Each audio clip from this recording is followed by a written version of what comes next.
اعوذ باللہ من الشیطان الرجیم بسم اللہ الرحمن الرحیم الحمدللہ المالک الحق المبین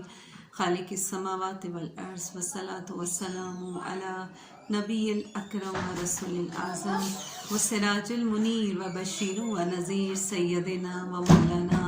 ابی القاسم محمد اللہم صلی علی محمد وآل محمد وعجل فرجہم اجمعین۔ الحمدللہ جعلنا متمسکین بولایت امیر المومنین و اولاد المعصومین۔ بسم اللہ الرحمن الرحیم۔ قال اللہ تعالی سبحانہ فی کتابہ المبین وما خلقت الجن والانس الا لیعبدون۔ پروردگار عالم قرآن پاک میں ارشاد فرماتا ہے کہ میں نے جن و انس کو اس لیے خلق فرمایا کہ وہ میری عبادت کریں۔ رسول خدا صلی اللہ علیہ وآلہ وسلم اللہم صلی علی محمد وآل محمد ارشاد فرماتے ہیں کہ انسان کے تین دوست ہیں، ایک اس کا مال، ایک اس کی اولاد اور ایک اس کے اعمال۔ مال کو سب سے اوپر رکھا کہ مال سے انسان جو ہے وہ جب تک اس کے پاس مال حلال صورت میں رہتا ہے تو وہ اس کے لیے باعث رحمت ہوتا ہے، باعث برکت ہوتا ہے، اور اللہ تعالیٰ نے مال کو حاصل کرنے کا حکم دیا ہے، جمع کرنے کا حکم نہیں دیا، جس کو رسول خدا جناب ابو ذر سے بھی وصیت کرتے ہوئے فرماتے ہیں کہ اے ابو ذر، اللہ نے مال کو خرچ کرنے کا حکم دیا ہے، جمع کرنے کا حکم نہیں دیا، کیونکہ جب مال جمع ہونا شروع ہو جائے تو وہ مال دنیا اور لالچ اکٹھے ہو جاتے ہیں، تو یہ بھیڑیے کی شکل اختیار کر لیتے ہیں، جنہیں اگر چھوڑ دیا جائے تو وہ ہر چیز کو تہس نہس کر دیتے ہیں اور انسان کو اتنی غفلت میں مبتلا کرتے ہیں، ایسی غفلت کی نیند سلا دیتے ہیں کہ جب اس کی آنکھ کھلتی ہے تو اس کا موت کا پروانہ جاری ہو چکا ہوتا ہے، اب وہ کچھ کرنے کے قابل نہیں ہے، اس کے ہاتھ بالکل خالی ہو جاتے ہیں، اس کے ہاتھ ہوتے ہی خالی ہیں، کیونکہ جو مال تھا اس کو حاصل کرنے میں اس نے کچھ نہیں دیکھا۔ اس کو ہم یہاں پر یہ بھی دیکھتے ہیں کہ مولا کائنات حضرت علی ابن ابی طالب علیہ السلام ارشاد فرماتے ہیں کہ تین طرح کے انسان ہیں۔ ایک انسان راغب ہے، یعنی جو مال کو جمع کرنے میں کچھ نہیں دیکھتے، چاہے وہ حلال راستے سے ملے یا وہ حرام راستے سے ملے، چاہے کسی کو نقصان پہنچا کر ملے، چاہے کسی کو فائدہ پہنچا کر ملے، اس کا مقصد جو ہے وہ صرف مال کو جمع کرنا ہے، مال کو اکٹھا کرنا ہے، اور جتنا بھی مال اکٹھا ہو جائے وہ سمجھتا ہے بہت کم ہے، اور چاہیے اور چاہیے، یعنی مال کی محبت اسے اتنا ہی زیادہ لالچ میں مبتلا کر دیتی ہے، اس کی طمع بڑھا دیتی ہے، اس کی حرص بڑھا دیتی ہے، اور پھر وہ انسان ہوتے ہوئے بھی اندھا بھی ہو جاتا ہے، بہرا بھی ہو جاتا ہے، اور پھر وہ حرام اور حلال کی تمیز کیے بغیر اس کو جمع کرنے پہ لگا رہتا ہے۔ دوسری قسم بتائیے کہ یہ صابر لوگ ہیں، اور یہ صابر کیسے ہیں کہ جو اپنے نفس کو تنبیہ کرتے رہتے ہیں، اپنے نفس کو لگام دے کر رکھتے ہیں، اپنے نفس کو جھنجھوڑتے رہتے ہیں، ہر برے کام پر اسے تنبیہ کرتے ہیں، اسے جھڑکتے ہیں، اس کو لگام دیتے ہیں، اسے کہتے ہیں کہ غلط ہو گیا ہے، اس کے لیے وہ توبہ کرتے ہیں، اور اچھا کام ہو تو اس کو اپریشیٹ کرتے ہیں۔ یہ صابر لوگوں کی اقسام ہے۔ اور تیسری قسم جو ہے وہ زاہد لوگ ہیں، جو ہر حال میں خدا کا شکر ادا کرتے ہیں۔ یہ سب سے بڑی کیٹیگری ہے۔ خدا نعمت دے وہ تب بھی شکر خدا کرتے ہیں، نعمت واپس لے لے وہ تب بھی شکر خدا کرتے ہیں،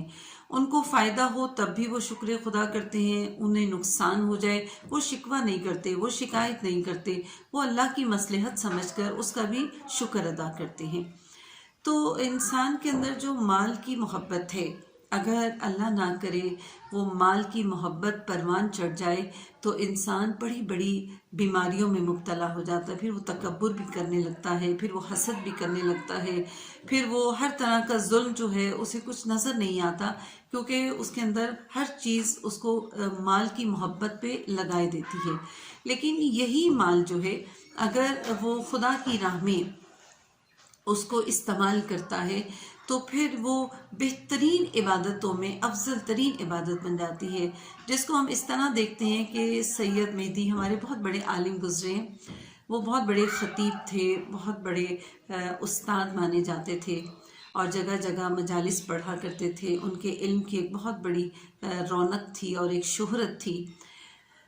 تو ان کے علاقے کا ایک چور تھا، وہ سوچا کرتا تھا یہ اتنی مجالس پڑھتے ہیں، یہ اتنے بڑے خطیب ہیں، جہاں دیکھو یہی مجلس پڑھ رہی ہیں، جہاں دیکھو ان کا اتنا ذکر ہے، اتنی شہرت ہے، نہ جانے ان کے گھر میں کتنا مال ہوگا، کتنا خزانہ ہوگا، کہاں سے کیا کچھ ملتا ہے. کبھی ان کے گھر بھی چکر لگانا چاہیے، ان کا گھر بھی دیکھنا چاہیے کہ انہوں نے جو کچھ اتنا ملتا ہے اس سے کیا کرتے ہیں.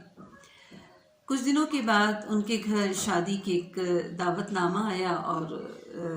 چور کو بھی کسی طرح پتہ چلا کہ ان کے گھر وہ لوگ شادی پر جانا چاہ رہے ہیں. وہ اسٹو میں تھا، اور رات کو جب وہ شادی پر میاں بیوی باہر نکلے، مولانا صاحب اور ان کی زوجہ باہر نکلی، تو چور تو بیٹھا ہوا ہی تھا کہ میں یہ نکلے اور میں گھر میں جاؤں. جیسے وہ نکلے تو چور ان کے گھر میں اس نے چھلانگ لگائی، اور چھلانگ لگانے کے بعد وہ ابھی چیزیں اکٹھا کر ہی رہا تھا کہ جاتے جاتے مولانا صاحب کو بیچ راستے میں یاد آیا کہ جو شادی پر گفٹ دینا تھا وہ تو گھر رہ گیا. بہرحال وہ واپس آئے، اور واپس آ کر جیسے دروازہ کھولا تو دیکھا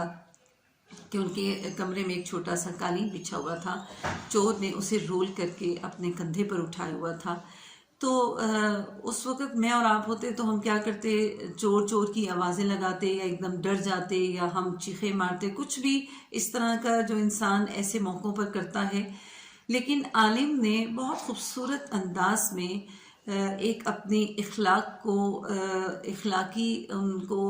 سبق سکھانے کے لیے بہت خوبصورت انداز میں انہوں نے کہا، او اچھا آپ اچھا ہوا آپ آ گئے، آج ملنا تھا میں نے آپ سے، اور یہ تو بہت اچھا ہوا آپ خود ہی آ گئے. اور اپنی زوجہ کی طرف اشارہ کیا کہ مہربانی فرما کر آپ 2 کپ اچھی سی چائے بنا کر لائیں، مجھے ان سے ایک بہت ضروری بات کرنی ہے. اپنی زوجہ کو انہوں نے کچن میں بھیجا کہ آپ چائے بنا کر لائیں. اب وہ اس چور سے مخاطب ہوئے. گھر کی چیزیں سبھی کو بہت پیاری ہوتی ہیں، اور پھر ایسی چیز کہ جو انسان محبت سے لے کر آئے اور اپنے گھر میں بچھائے، اپنے کمرے کو خوبصورت بنائے، اور اسی جو کارپٹ تھا، وہی جو چھوٹا سا غالیچہ تھا، اس نے رول کر کے اپنے کندھے پر رکھا ہوا. تو مولانا صاحب نے بڑے پیار سے اور بہت تحمل سے اس سے کہا، اس قالین کی طرف انگلی رکھ کے کہا کہ لے جاؤ، کوئی بات نہیں، بس یہ بتاؤ یہ کتنے دن چلے گا، یہ کتنے دن تمہارے کام آئے گا،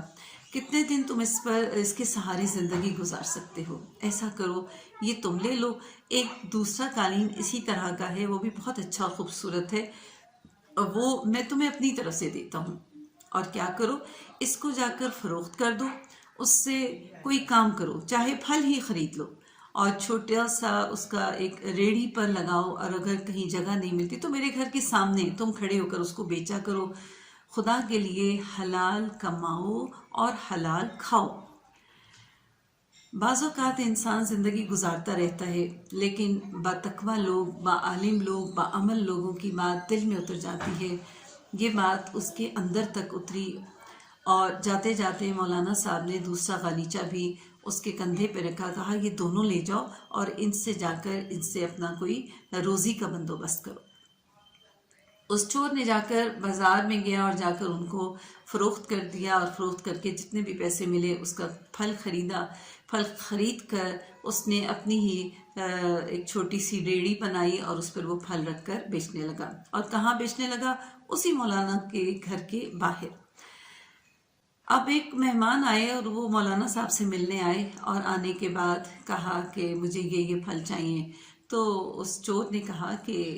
کہاں لے کے جانا ہے؟ کہا یہ مولانا صاحب سے ملنے جا رہا ہوں اور ان کی خدمت میں پیش کروں گا، ان کے لیے ایک تحفہ تن ہے.